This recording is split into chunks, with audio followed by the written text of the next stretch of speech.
Hello friend, Radhe Radhe, नमस्कार। मैं हूँ जो अपने यूट्यूब चैनल पर आप सभी के लिए एक प्यारी सी नाच गीत लेके आई हूँ। अगर अच्छा लगे तो उसे कमेंट बॉक्स जरूर बताइएगा। दिल के बतिया बताई कैसे,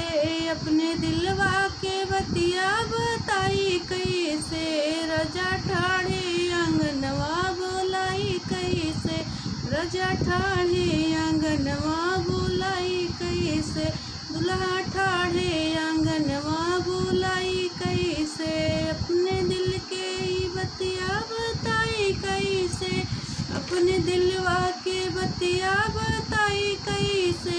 रजा ठाढ़े आंगनवा बोलाई कैसे, रजा ठाढ़े आंगनवा बोलाई कैसे, चूड़ी खने कई बई तो ससु जाग जई है, चूड़ी खने कई तो ससु जाग जई है, अपने मथवा के चूड़ी अपने मथवा के बिंदिया दिखाई कैसे, रजा ठाढ़े आंगनवा बोलाई कैसे,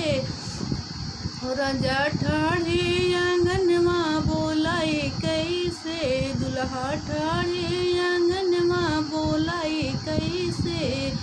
पायल छने कहबै तो जेठनी जान जई है, पायल छने कहबै तो जेठनी जान जई है, अपने दिलवा के बतिया बताई कैसे, रजा ठाढ़े आंगनवा बोलाई कैसे, अपने पैरों के बिछिया दिखाई कैसे, रजा ठाढ़े आंगनवा बोलाई कैसे, अपने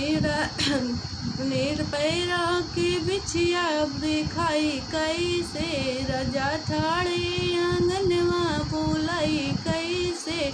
सैया ठाढ़े आंगनवा बोलाई कैसे, रजा ठाढ़े आंगनवा बोलाई कैसे।